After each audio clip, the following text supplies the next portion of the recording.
Sample paper. Okay. Okay, I will send the sample paper on WhatsApp also. If you are finding any question, any problem, because the video is already recording, all the questions are there only. Okay. So note down first question from section A. Section A में first question note it down. State question number 1. State universal law of gravitation. Section A is of 1 mark. Ma'am, your mic is muted. Please on it. Why is it muted again and again? Mute कर दिया Authorities in ma'am कोई और ना इधर होगा आप mute करते हो ऑर्गेनाइजर तो मैं नहीं है। how is this possible? Ma'am वो माइक तो अपडेट के बाद ही आएगा, हम लोग एक दूसरे को म्यूट कर सकते हैं। Okay, no issue. So section A is of 1 mark. समझ में आया? 1 मार्क का आपका सेक्शन ए रहेगा. उससे पहला क्वेश्चन जो फिजिक्स का आया है that is state law of universal law of gravitation. Next question. मैं पूछ रही थी next question. Universal law Gravitation. State universal law of gravitation. First write down all the question of section A.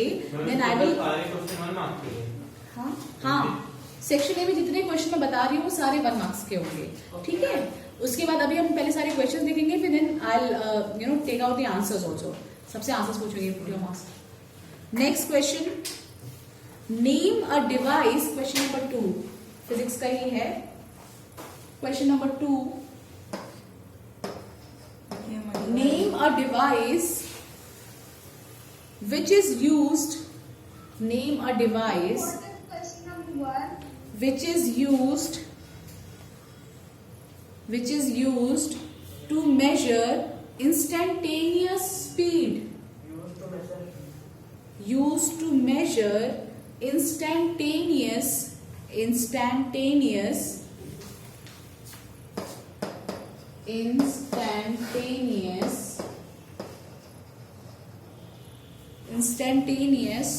speed. Instantaneous का मतलब जानते हो? एक particular instant, एक पर्टिकुलर टाइम पे. ठीक है.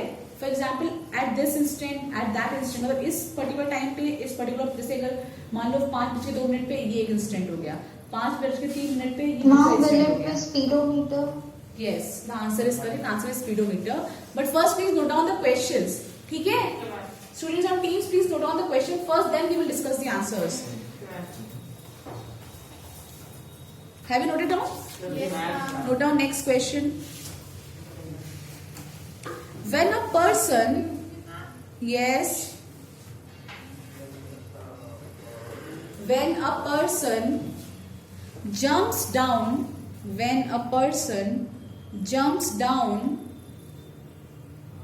from a tower, when a person jumps down from a tower into a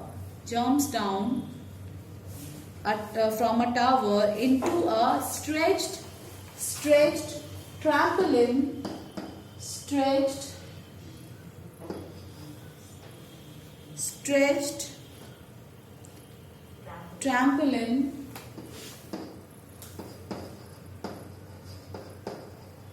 work नहीं कर रहा है बोर्ड. मैं भी लिखूंगा, मुझे कुछ समझ नहीं आ रहा. TRA मैं बोल ही देती हूँ. TRAPAULIN trampoline. यहाँ लिख देते हैं कुछ.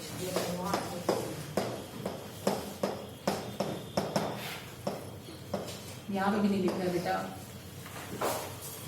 मैं स्पेलिंग ही बोल देती हूँ, आप लिख लो. TRAPAULIN trampoline, comma, then he receives no injury.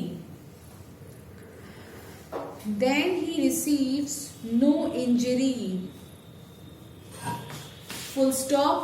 Why?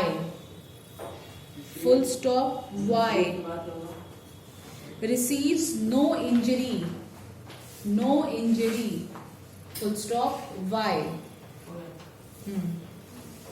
This is a 1 mark question. Next question. ये और वाला क्वेश्चन, ये 2 पार्ट्स हैं. Note down. the weight of a man on the earth, the weight of a man on the earth is 100 kg. Ma'am वही वाला question है जो आप एग्जांपल में देते 60 किलो। अच्छा, Yes, ma'am. तो लिख तो लो पहले question. The weight of a man on the earth is 100 kg. Full stop. Does his weight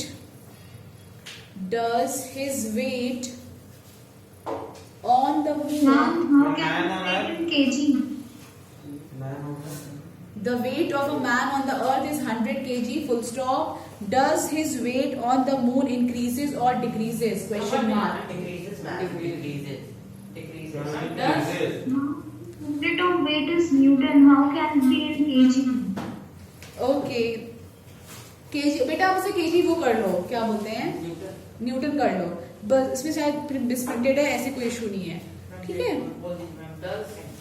Does his weight on the moon increases or decreases? Ma'am लिखना भी है कि वो इंक्रीज होगा। जब ये आंसर, हाँ आपको लिखना पड़ेगा, 1 मार्क का क्वेश्चन है तो आपको फॉर्मूला लिखना है वेट वाला, और उसमें आपको निकालना है कि कितना वेट आया, and then you will tell whether it will increase और डिक्रीज। सिर्फ आप इंक्रीज या डिक्रीज लिख के मार्क्स आपको नहीं मिलेगा, मैं पूरा बताना पड़ेगा आगे। पूरा नहीं, बट या इन 1 लाइन और 2 लाइन में आप इसको आंसर कर सकते हो। मैम सॉल्व कर लेंगे। इसका और पार्ट लिखो, नोट डाउन इट्स और पार्ट। व्हाट, हाँ लिखो, तुम क्वेश्चन नंबर डाल के लिखो। What is the ratio, what is the ratio, ma'am question पूछ का ये पार्ट है। अरे क्वेश्चन भी मैंने जो लास्ट क्वेश्चन बोला था ना वेट वाला, उसी का और पार्ट है ये। What is the ratio of force, what is the ratio of force between 2 masses, what is the ratio of force between 2 masses kept at certain distance, masses kept, kept, kept at certain distance in air, certain distance in air, to the force between them, when kept to the force when kept in any other medium, when kept in any other medium. I am repeating the question, just please keep quiet everyone. Median. Medium, MEDIUM. The question, I am just repeating the question, note it down again if you have left it. What is the ratio of force between 2 masses kept at certain distance in air to the force between them when kept in any other medium, when kept in any other medium? पहली बात तो ये बताओ, ये question कौन से chapter का है? यस, पहले आप ये समझ के चैप्टर कौन से चैप्टर का है तो आप बहुत इजीली आंसर कर लोगे, क्योंकि यहाँ पे कौन से फोर्स की बात हो रही है? Force between 2 masses, which means the force is gravitational force. Now they are saying that the 2 bodies are when these are in air, जब दोनों massive body air में थी तो उनके बीच में कुछ फोर्स लग रहा है, और अब इन दोनों बॉडी को उठा के आपने किसी और अदर मीडियम में रख दिया। अदर मीडियम का मतलब अब आपने जैसे रख 2 बॉल्स हैं, आपने इन दोनों बॉल्स को एयर में रखा तो उनके बीच में क्या ग्रेविटेशनल फोर्स लग रहा था, और जब आपने इन दोनों बॉल्स को उठा के वाटर में रख दिया या केरोसिन में रख दिया या कहीं और किसी अलग दूसरे मीडियम में रख दिया तो उनमें फोर्स पे क्या डिफरेंस आएगा? कोई फोर्स पे डिफरेंस आएगा? जस्ट थिंक, ऐसे क्वेश्चन आते हैं सैम्पल पेपर में, समझ रहे हो? अब आपको कोई डिफरेंस नहीं होगा। Why? Ma'am, because gravitational force doesn't depend upon the medium. Yes, good. Ma'am हाँ, मैम जैसे मैम लाइट वेट पे मैम ग्रेविटेशनल फोर्स कम लगता है, तो मैम जैसे पानी में हम लोग किसी अगर बहुत भारी तो हमें पानी से मतलब ही नहीं रखना है, हमें तो सिर्फ उन दोनों बॉडी, हाँ अच्छा पूछ रहे मैं बस Ma'am, बता रही हूँ gravitational और force दोनों only bodies depends से on the मतलब है, distance between ठीक the है? two objects and their mass. हाँ यस करेक्ट सी ग्रेविटेशन फोर्स का अगर आपको फॉर्मूला याद हो तो क्या होता था F equals to G m1 m2 upon R square वहाँ पे G कैपिटल G कांस्टेंट है उससे आपको कुछ लेना नहीं है ठीक है m1 इंटू m2 मतलब दोनों बॉडी के मासेस और नीचे क्या है d स्क्वायर मतलब डिस्टेंस का स्क्वायर दोनों के बीच में डिस्टेंस का स्क्वायर क्या यहाँ पे कोई टर्म आ रहा है कि मतलब कोई मीडियम का टर्म आ रहा है वैसे मीडियम के लिए लोग म्यू यूज करते हैं जब आप बड़े क्लासेस में जाओगे तो वहां पे मीडियम की प्रॉपर्टीज के लिए हम लोग म्यू वर्ड यूज करते हैं म्यू की तरह होता है उसको हम लोग म्यू बोलते हैं ठीक है ग्रीक अल्फाबेट है तो उस हाँ कंटिन्यू प्लीज डोंट डिस्टर्ब समझ गए ना तो मीडियम में यहाँ पे कोई टर्म नहीं आ रहा है it means medium does not interfere clear तो यहाँ पे सिर्फ दो ही चीजें आई हैं दोनों बॉडीज का मास और उनके बीच का डिस्टेंस और क्वेश्चन में दिया हुआ है the distance between them is kept constant है सेम रखा हुआ है डिस्टेंस वेरी नहीं किया अगर हाँ आप ये करते कि आपने एयर में इन दोनों को मतलब 10 सेंटीमीटर अपार्ट रखा है और जब आप वाटर में रखते हैं इनको 50 सेंटीमीटर अपार्ट कर देते तब क्या होता तब ग्रेविटेशन फोर्स चेंज होता क्योंकि डिस्टेंस वेरी हो गया समझ में आया और बाकी में मीडियम से कोई भी प्रॉब्लम नहीं है मीडियम से फोर्स क्या रहता है इंडिपेंडेंट रहता है समझ में आ गया क्वेश्चन सो इसका आप आंसर लिख भी लो इसका आंसर लिख लो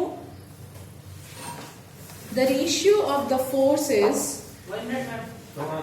हाँ इसका आंसर है लास्ट वाले का आंसर है लिख लो write down the answer the ratio of the forces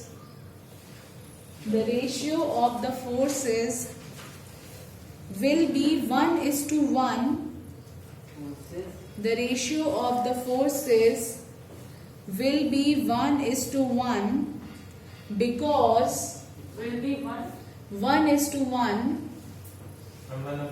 1/1 और रेशियो में कैसे लिखते हो 1:1 रेशियो 1 और 1:1 बोलते हैं इसको 1:1 because the gravitational force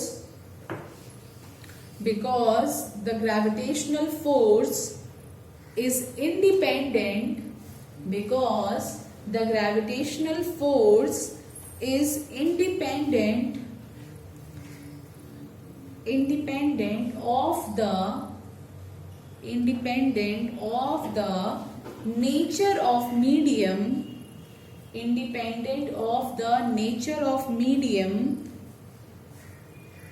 which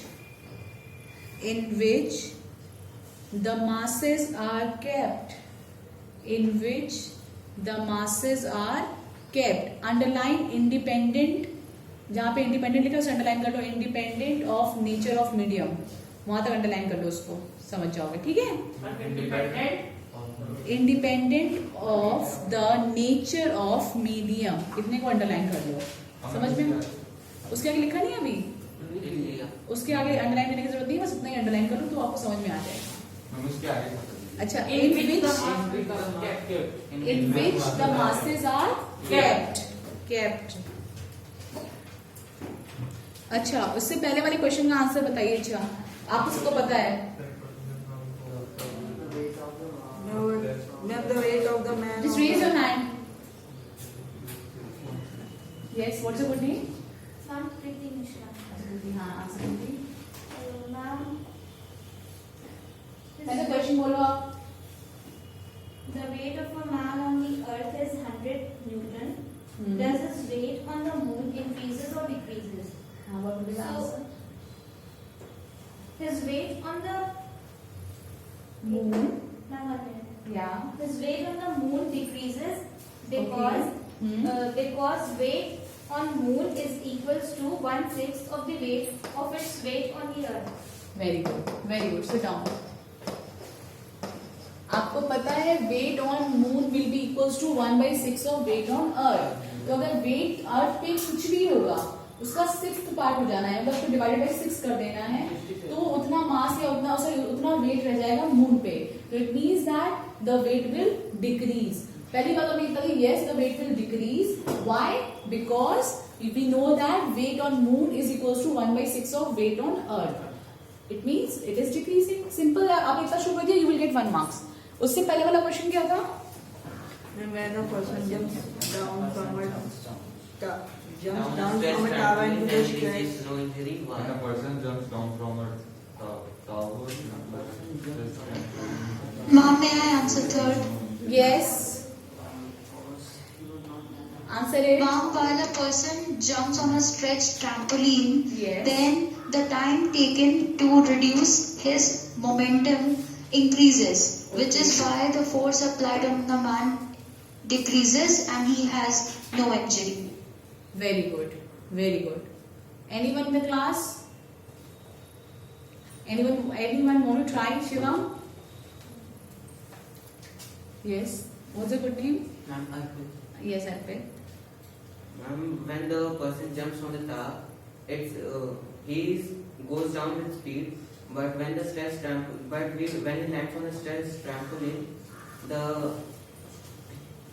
speed, the time to reduce the speed gets Yes.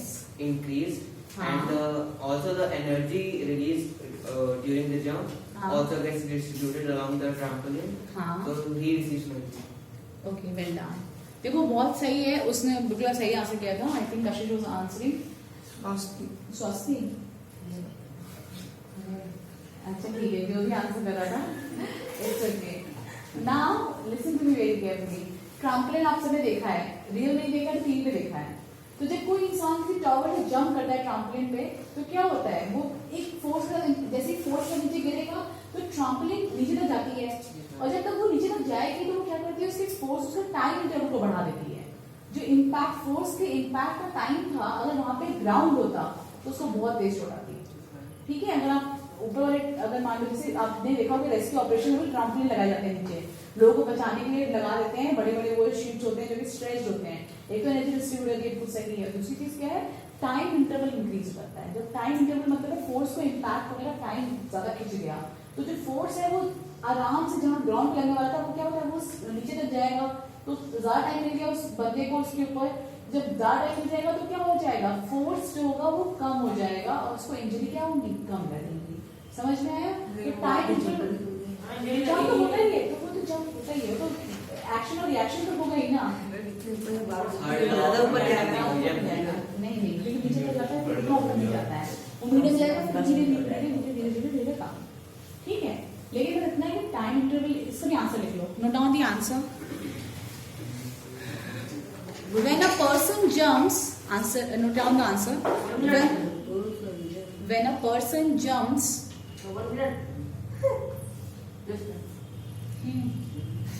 When a person jumps, the trampoline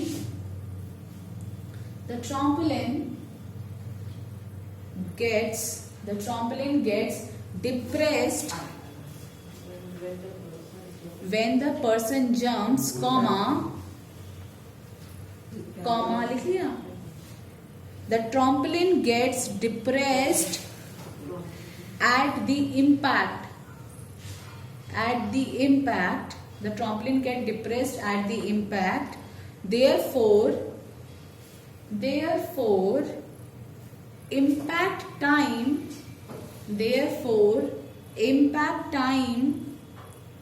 interval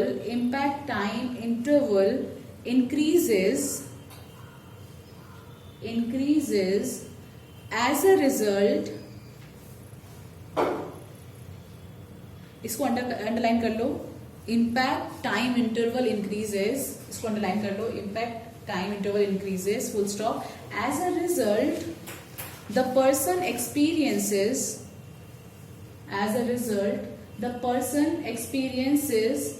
a very small force. जहां से बोल रही उतना लिखो, कॉपी कर लेना इसी से देख के. Very small force, comma, hence he receives no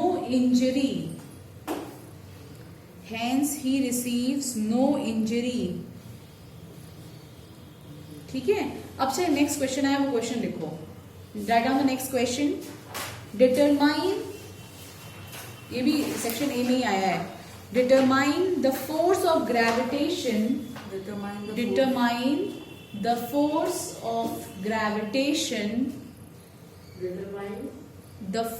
of gravitation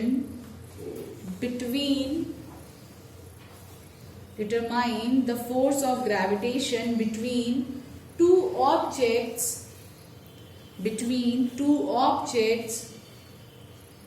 of masses 50 kg, two objects of masses 50 kg and 120 kg respectively, इज्जत के साथ respectively, comma, kept at a distance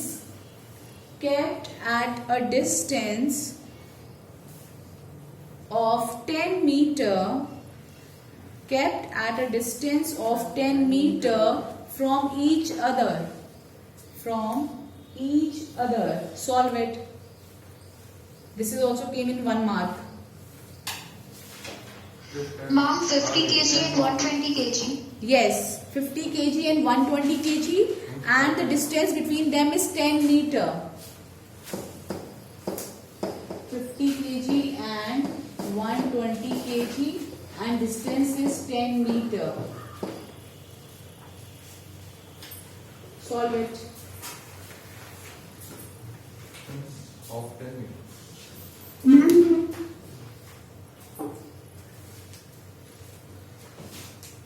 capital G की वैल्यू कर दो.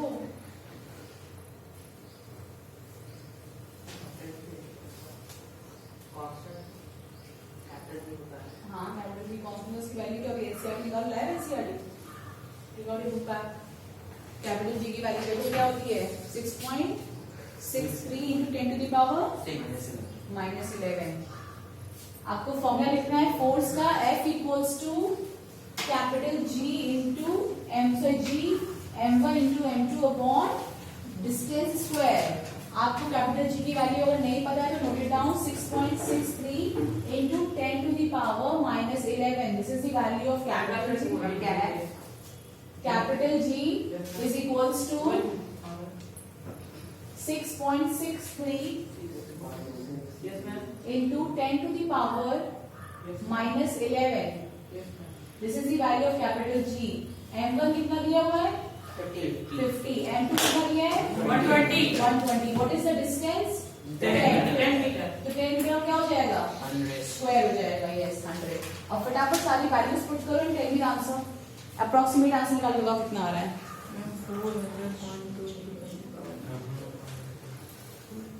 4 into 400.2. बड़े value सही आ रही है. 4 सही है. 4 into 10 to the power -9 Newton है आंसर. कैलकुलेट करो फटाफट से आ जाएगा. 0 0 दोनों कट जाएंगे. 5 2 जा 5 12 जा 60 into 6.63 मल्टीप्लाई कर लो फटाफट से. और 60 को भी 0 हटा दो. पावर में कर दोगे तो 10 to the power -10 हो जाएगा. समझ में आ नहीं रहा है कुछ. इधर करो. अच्छा, I am solving it on this board. ठीक है. फोर्स इज इक्वल्स टू क्या हो जाएगा? Capital G m1 m2 upon distance square. Capital G की value 6.63 into 10 to the power -11 into m1 की वैल्यू 50, m2 की वैल्यू 120 डिवाइडेड बाय डिस्टेंस कितना है? 10 का स्क्वायर. और 10 का स्क्वायर का मतलब सिंपली कितना हो गया? 100. 0 से 0 कैंसिल. और ये कितना आ जाएगा? 6.63. मैम 6.3 आपने लिखा, इसमें 6.7 दिया. तो आप 6.7 कर लो. एक वैल्यू से कोई फर्क नहीं पड़ता वैसे भी आंसर पे. तो ठीक है, इसको 6.67 कर लो. 10 to the power -11 into 5 12 जा 60. अब देखो, अब हम लोग क्या कर सकते हैं? इस 0 को भी हटा सकते हैं क्योंकि इसको ये यहाँ पे एडजस्ट हो जाएगा. तो ये कितना हो जाएगा? 6.67 into 6 into 10 to the power -10. यहाँ तक कितने लोग समझ में आया? ठीक है. अब इन दोनों को मल्टीप्लाई कर लो. इनको मल्टीप्लाई करोगे तो अप्रोक्सीमेटली आंसर आ रहा है 4.0 into 10 to the power -9 Newton. ये आप मल्टीप्लाई करके देखो इतना आंसर आ रहा है.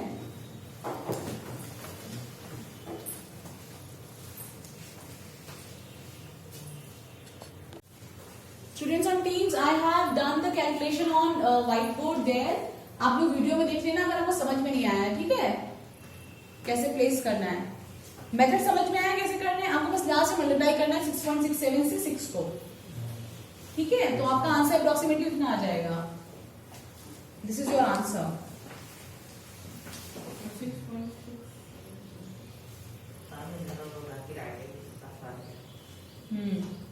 इसके बाद अगर आपका ये हो गया तो फिर मैं नेक्स्ट क्वेश्चन दूं. इसी में नेक्स्ट क्वेश्चन एक और न्यूमेरिकल आया हुआ है.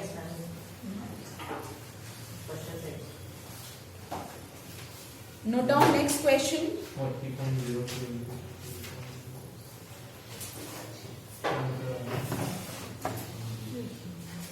The gravitational force between two objects is this is question. Next question. Between two objects is 100 Newton. Gravitational force. The gravitational force between two objects is 100 Newton. How should the distance between these objects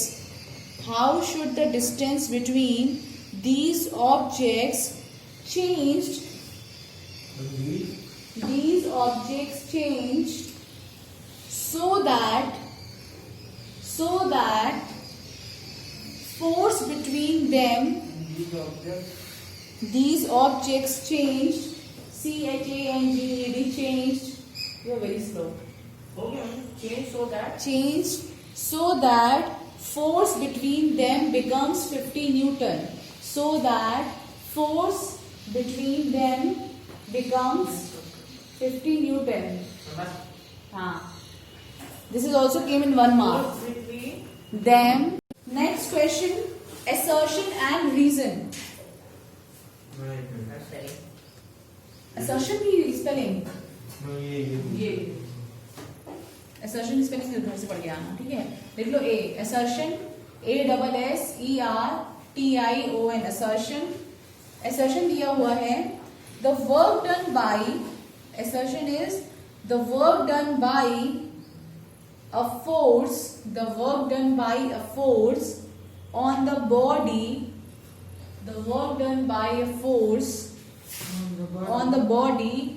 is always positive, full stop. Reason दिया हुआ है, write down the reason. The direction of displacement of the body,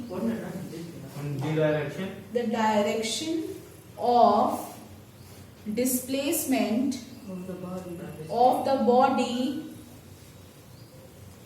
decides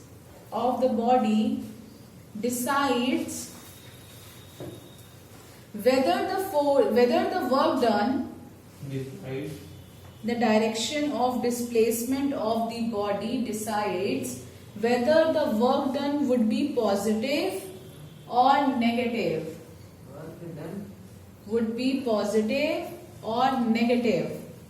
Full stop. अब ये मुझे कौन answer करेगा?